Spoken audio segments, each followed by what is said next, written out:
Sobat Sumber Belajar, mari kita belajar materi kelas 5, tema 9, subtema 2, pembelajaran keempat.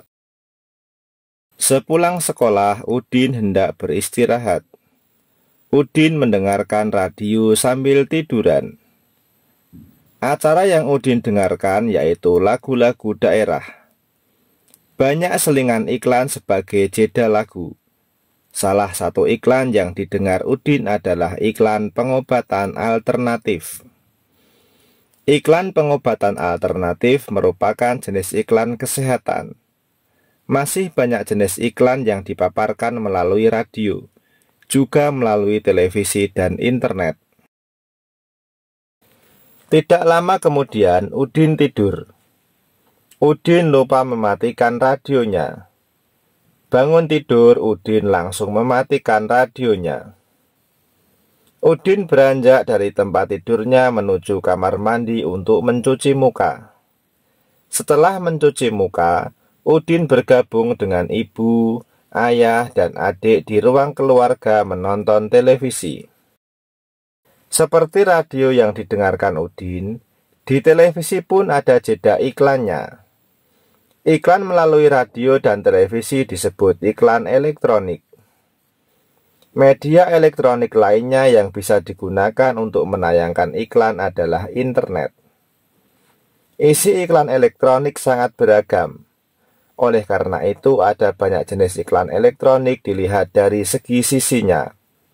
Ayo mengamati iklan elektronik untuk mengidentifikasi jenis iklan berdasarkan isinya. Perhatikan iklan televisi yang dilihat Udin dan keluarganya. Perhatikan iklan dari segi isinya. Iklan di televisi menayangkan gambar partai-partai politik dalam pemilu 2014. Iklan tersebut untuk mengenalkan kepada khalayak tentang partai-partai politik peserta pemilu tahun 2014. Melalui iklan tersebut, masyarakat dapat mengetahui partai-partai politik yang akan mereka pilih sesuai hati nuraninya tanpa adanya paksaan dari pihak manapun. Iklan pada gambar termasuk jenis iklan politik. Perhatikan gambar yang kedua. Iklan ini berisi tentang ajakan kepada khalayak untuk membeli aplikasi pendidikan anak berbahasa Indonesia. Iklan ini ditayangkan melalui internet. Berdasarkan isinya, iklan ini termasuk iklan pendidikan. Selanjutnya untuk gambar yang ketiga, iklan ini ditayangkan melalui televisi. Kamu tentu sering melihat iklan ini. Iklan ini berisi ajakan kepada khalayak menggunakan sampo. Dengan menggunakan sampo, rambut akan menjadi bersih, kuat, dan lebat.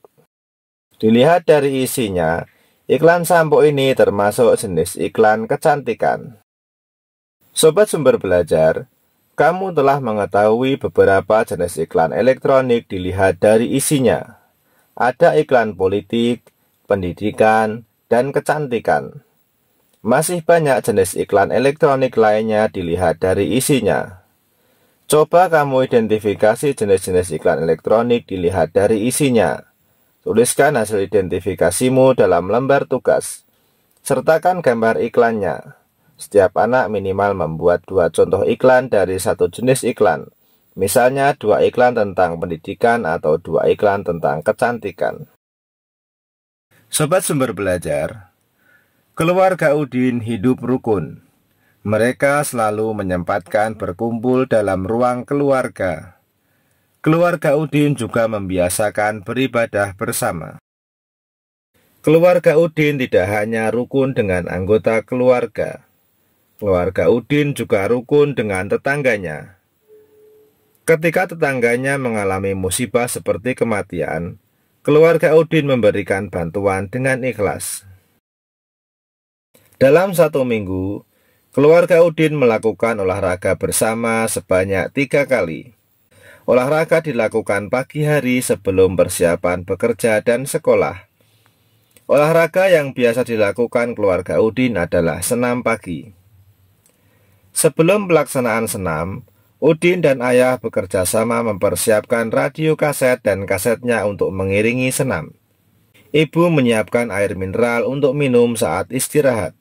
Selesai senam, semua anggota keluarga Udin melakukan aktivitas masing-masing. Udin dan adiknya persiapan ke sekolah. Ayah bersiap ke kantor, dan ibu bersiap membuka toko kelontongnya. Toko kelontong milik Ibu Udin dikelola keluarga sendiri. Inilah toko kelontong yang dikelola Ibu Udin. Selain sibuk mengurus toko kelontongnya, Ibu Udin menjadi salah satu pengurus koperasi. Koperasi yang dijalankan adalah koperasi simpan pinjam. Anggota koperasi tersebut adalah warga kampung tempat tinggal Udin. Koperasi termasuk jenis usaha yang dikelola bersama. Untuk lebih jelasnya, simak beberapa jenis usaha yang dikelola sendiri dan dikelola kelompok seperti berikut.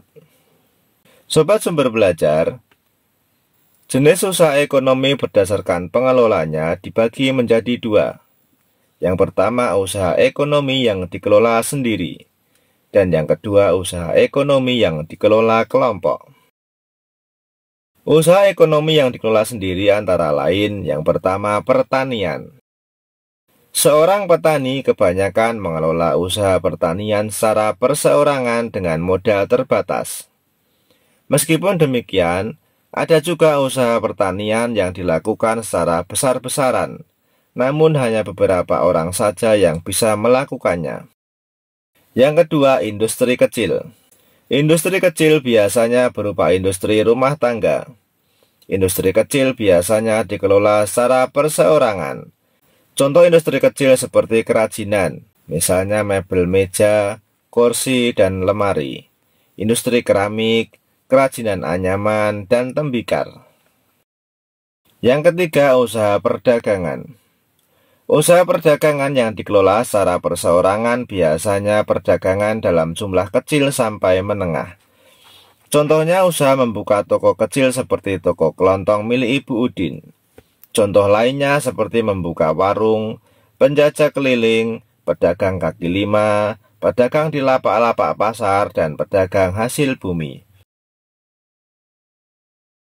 Yang keempat, usaha jasa. Banyak usaha jasa yang dikelola secara perorangan. Contoh usaha jasa yang dikelola perorangan antara lain usaha salon, bengkel, fotokopi, tukang cukur, dan tukang pijit. Sobat Sumber Belajar, selanjutnya usaha ekonomi yang dikelola kelompok. Yang pertama, firma. Firma adalah perusahaan yang didirikan oleh sedikitnya dua orang. Biasanya pendiri firma adalah orang-orang yang sudah saling kenal. Setiap anggota firma mempunyai hak untuk bertindak atas nama firma. Risiko tindakan anggota firma ditanggung bersama. Yang kedua, CV atau persekutuan komanditer. CV adalah perusahaan yang didirikan oleh satu orang pengusaha atau lebih. Modal CV berasal dari pengusaha itu dan dari beberapa penanam modal. Pengusaha menjadi pimpinan perusahaan dan bertanggung jawab atas kelangsungan hidup perusahaan. Yang ketiga, PT atau perseroan terbatas.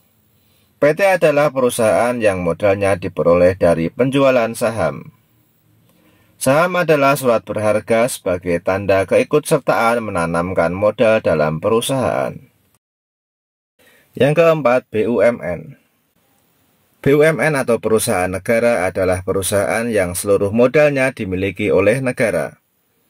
Ada 3 bentuk perusahaan negara, yaitu perusahaan jawatan, perusahaan umum, dan perusahaan perseroan. Yang kelima, perusahaan daerah. Perusahaan daerah adalah perusahaan yang modalnya dimiliki oleh pemerintah daerah. Tujuan pendirian perusahaan daerah antara lain turut melaksanakan pembangunan ekonomi daerah dan nasional. Selain itu, perusahaan daerah juga bertujuan untuk memenuhi kebutuhan rakyat dan menyediakan lapangan kerja dalam rangka menuju masyarakat adil dan makmur. Yang keenam, koperasi. Koperasi adalah usaha bersama dalam bidang ekonomi. Kerjasama dalam koperasi berdasarkan prinsip saling membutuhkan dan kesamaan kebutuhan anggotanya. Di Indonesia ada 5 bentuk koperasi, yaitu koperasi konsumsi, koperasi simpan pinjam, koperasi produksi, koperasi jasa, dan koperasi serba usaha. Sobat Sumber Belajar, banyak orang melakukan usaha di bidang ekonomi untuk memenuhi segala kebutuhan hidupnya. Apa yang akan terjadi jika orang malas tidak mau berusaha? Coba diskusikan bersama teman kelompokmu. Kemudian tuliskan hasil diskusi pada kolom berikut. Orang yang malas berusaha tidak akan bisa memenuhi segala kebutuhan hidupnya. Selain itu, jika mereka malas berusaha, maka kehidupannya tetap seperti itu dan tidak akan mengalami perubahan ke arah yang lebih baik. Kamu telah memahami beragam bentuk usaha berdasarkan pengelolanya. Ada usaha yang dikelola sendiri dan ada usaha yang dikelola kelompok. Sekarang buatlah clipping berkelompok tentang jenis-jenis usaha yang dikelola sendiri dan usaha yang dikelola kelompok. Jenis usaha perseorangan antara lain yang pertama bengkel sepeda motor, yang kedua pedagang sayuran, yang ketiga jasa potong rambut, yang keempat toko kelontong, dan yang kelima salon kecantikan. Kemudian jenis usaha yang dikelola kelompok antara lain yang pertama koperasi desa, yang kedua koperasi simpan pinjam, yang ketiga PT Pos Indonesia, yang keempat CV Agung Jaya, dan yang kelima Bank Rakyat Indonesia. Sobat Sumber Belajar, apa yang sudah kamu pelajari hari ini? Apakah kamu sudah memahami semua kegiatan yang kamu lakukan hari ini? Adakah yang ingin kamu tanyakan kepada teman, bapak atau ibu guru terkait dengan materi yang kamu pelajari? Tuliskan hasil renunganmu pada kolom berikut. Hari ini saya belajar tentang materi jenis iklan elektronik dilihat dari isinya, materi hidup rukun, dan materi tentang usaha ekonomi yang dikelola sendiri dan kelompok. Dengan membaca buku secara berulang-ulang, saya sudah memahami semua kegiatan yang saya lakukan hari ini. Sobat Sumber Belajar, demikian penjelasan dari kami. Jangan lupa like, share, dan subscribe channel Sumber Belajar. Terima kasih.